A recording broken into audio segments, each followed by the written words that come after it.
If I were Anheuser Busch and Alyssa Heinerscheid, I would be so mad right now. And not because of the massive, catastrophic drop in sales that this company has seen over the last few months.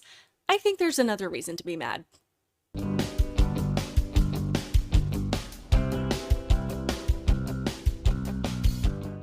Welcome to my channel, Outspoken Samantha. If you are new here, welcome. I would love it if you would hit that subscribe button.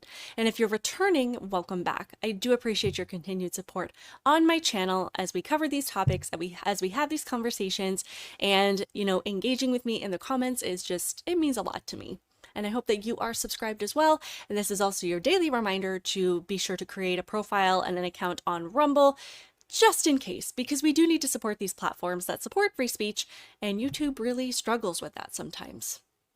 So if you have followed the Bud Light disaster since this all unfolded in May, you will know that they just continue to plummet. Sales have not gone up. People are not purchasing this brand. I believe that it's not being sold at concession stands. It's not being sold at any kind of event. People will not go near this brand, particularly Bud Light, with a 50-foot pole. And honestly, at this point, I'm not even sure how much of it has to do with Dylan Mulvaney anymore. I think a lot of people just don't want to be that person to break away from the reputation that this brand has right now. They don't want to be the first one to step up to that concession stand, or the first one to put it in their fridge, or the first one to bring it to a party, and just kind of break that wall down with people. I think it's embarrassing. I think there's just so much controversy and negativity associated with the Bud Light beer can right now. Just nobody wants to touch it. Nobody wants to be seen with it. Now, don't get me wrong, I still think that there's a lot of anger, particularly from the people that actually purchase Bud Light. And I think we can all agree that the VP marketing executive that gave Dylan Mulvaney this beer can, and whether or not they were involved in the decision for this person to do a TikTok video, I don't know. But I honestly think that there might be just a little bit of regret in that decision, and I'm wondering if they're looking and thinking, maybe that's not something that we should have done. Maybe we should have just taken a step back, or maybe we should have read the room. Because it's not like it was a secret at that time that people were not impressed with Dylan Mulvaney, that people were sick and tired of having this gender nonsense shoved down our throats. And I think sometimes these woke ideologists, if that's a word, get a little bit too confident in themselves because they think that they have a big enough base to keep these brands afloat, and that they don't need people that disagree with them to support their business. They're just willing to throw it out there and say, if you don't support this, then you don't have to buy our product. And they think they have enough people that align with them that are going to be able to make up for the sales. And they don't. The vast majority of people on both the right and the left are not impressed with this idea that, people think that men can be women. People, for the most part, are united on biological and scientific reality. And they're united on protecting children. And I think most people are united on the fact that we don't want politics shoved in our faces at every possible opportunity. We'd rather be able to just purchase a product, or have a beer, or go to a movie, or go to a store without knowing what it is that you think and believe. Anyway, things do continue to get worse for this brand. According to this article, it says Bud Light sales continue to tank in the wake of the Dylan Mulvaney fiasco, while the tarnished brand's rivals keep swiping away market share, according to the latest data. The Anheuser Busch brand sales plunged by 25.9% during the week ended July 29th, extending the downward spiral since Bud Light's ill-fated tie-up with a trans influencer on April 1st, according to data from Nielsen IQ and Bump Williams Consulting. It also says Anheuser Busch reported that revenue has taken a nearly $400 million hit since the backlash began in its latest quarterly earning released last week. The situation hasn't gotten any worse, nor has it gotten any better for Bud Light. On July 27th, Anheuser-Busch laid off 400 employees, or about 2% of its workforce, as part of a restructuring, the brewery said. Most of the positions were in marketing in its offices in St. Louis, New York, and Los Angeles. Anheuser-Busch CEO Brendan Whitworth said in a statement, "While we never take these decisions lightly, we want to ensure that our organization continues to be set for future long-term success." Maybe don't hire a trans influencer next time as part of your long-term success. Just saying. And then in this article from the National Review, it says Anheuser Busch is selling 8 beer and beverage brands to cannabis company Tilray Brands, just 1 month after the beer giant laid off hundreds of its U.S. workers amid a slump in U.S. sales of Bud Light. But I do appreciate their optimism when they're like, well, it hasn't gotten any worse, but it's not getting any better. It's like, dude, $400 million in sales, you're laying off employees left and right, hundreds of them, and you have to sell off 8 brands from your corporation. I would say that that's definitely getting worse. And I do think it's kind of sad that just because of this one 60-second TikTok video, it managed to tank this historic brand. And it does make me wonder how this person, Alyssa Heinerscheid, is doing, because I know that there are a lot of people that were involved in that decision. And I know there's been a lot of back and forth about whether or not it was ever intended to be an ad campaign. But regardless, she was the one who said we need something fun and light and modern, and she categorized pretty much the entire current Bud Light base as being fratty and out of touch and just, I'm surprised she didn't throw the word patriarchy in there somewhere. And ultimately, I do think that it will be her name that goes in the history books as the person who sunk a multi-million-dollar beer brand. Because ultimately, it wasn't really Dylan Mulvaney that caused the collapse of the Bud Light beer brand. It was Alyssa's choice to use this person as the face of their brand. And ultimately, I don't even know where Alyssa Heinerscheid is right now. In this article, I'm not sure when this was, but it says, understandably, given the fact that she is now in the spotlight, it's fairly hard to know for certain where Alyssa is now. While some on the right have reported that Alyssa was fired by the company, Anheuser Busch denied those reports. To my understanding, if we publicly announce the word fire, it opens up the potential for them to sue us. That's why we said leave of absence. An anonymous source told the Daily Caller. The reports also suggest that Daniel Blake, Alyssa's superior at Anheuser-Busch, was also fired. The source said that Daniel was actually awesome, but got caught up in the crossfire over the controversy. So yeah, nobody knows where this person is. Bud Light sales are tanking. They're in just dire straits right now. Not even sure there's any hope of recovering, but let's see how Dylan is doing these days. So I do think Dylan was fairly quiet for quite a while. We didn't really hear much. We didn't see a lot of social media activity. At least I didn't, but I don't follow this person very closely.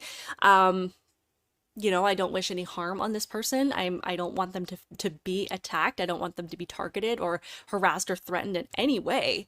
But I do feel like there was a lot of silence all of a sudden, which is uncharacteristic of someone who is never silent.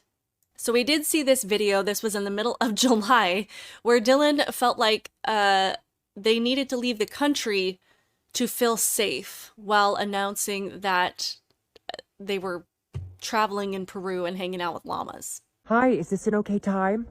Okay, surprise, I'm in Peru and I'm at Machu Picchu. Isn't this just so beautiful? I'm here by myself and I used to do a ton of solo traveling. I'm telling you, it's the best. If you could ever do a solo trip somewhere, it is such a good way to get to know yourself better. But I came here to feel something, you know what I mean? And I definitely have. I've done shaman ceremonies that were like 10 years worth of therapy. It was wild.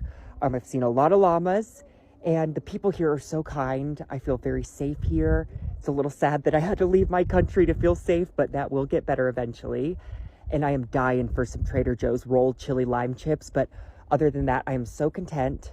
First, I do have to agree with the solo traveling thing. I used to do it a lot. Not so much anymore because I miss my kids too much when I'm gone, but I used to love traveling by myself. And there's just something about being able to go somewhere and just do whatever you want and see everything and just do exactly what you want with your time. So Dylan and I agree on like one thing. Second of all, I'm sure this was a first for that shaman.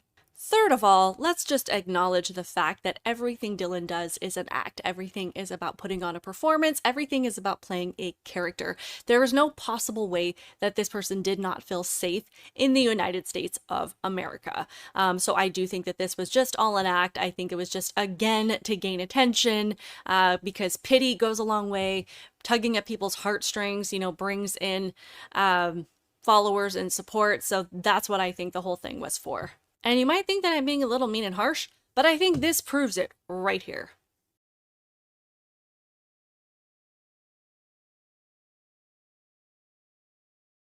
Sorry, there's no sound on that video for whatever reason, but it looks like Dylan is doing just fine. I mean, for somebody who doesn't feel safe in the United States, they just got VIP access to Taylor Swift's concert.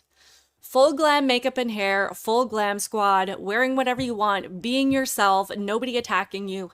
I think you're just fine. And Dylan also posted on their TikTok that they had just finished doing a cover shoot that was within the last couple of weeks. I'm not entirely sure for what magazine, but again, not suffering in any way, shape, or form. And then there's this.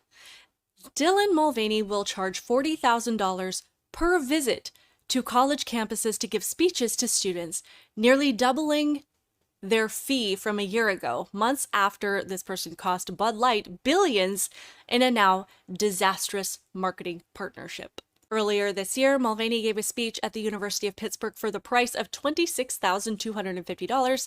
At the time, this person had 6 million followers on TikTok and weeks before the Bud Light promotion.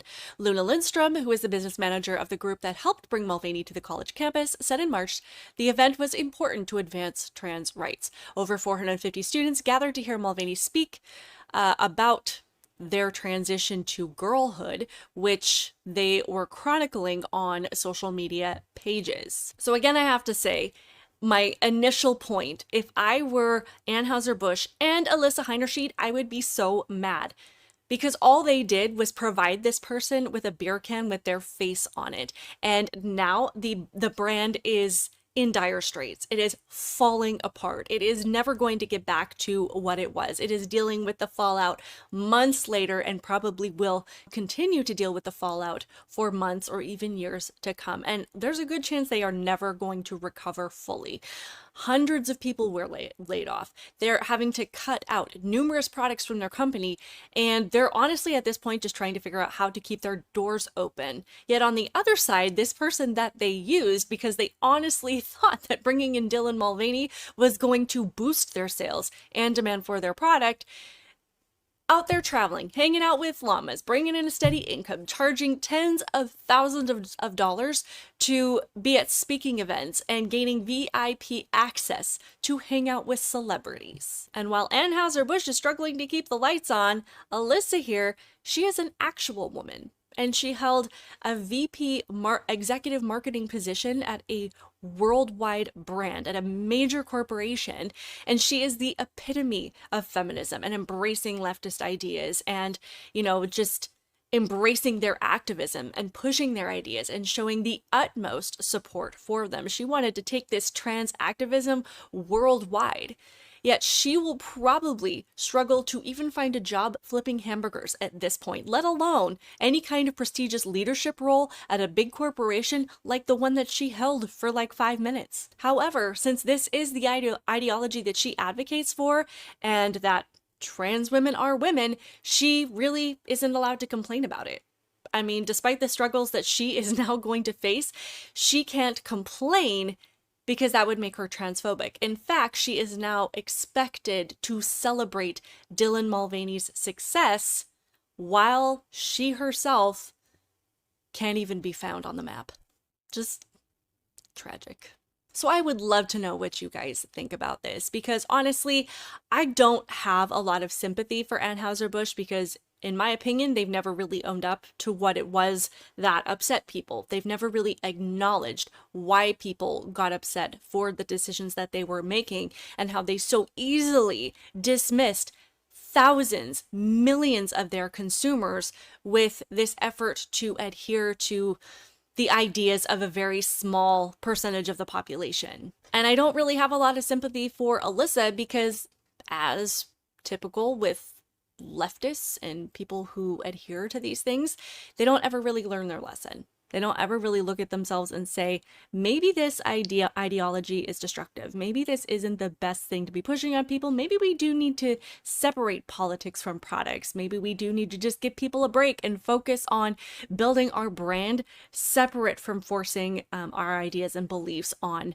everybody in the world. And she probably thinks that she's being oppressed right now just because the right, people on the right are so hateful and transphobic and bigoted, and not because she just made a really poor business decision. I appreciate you tuning into this video, and I will see you in the next one.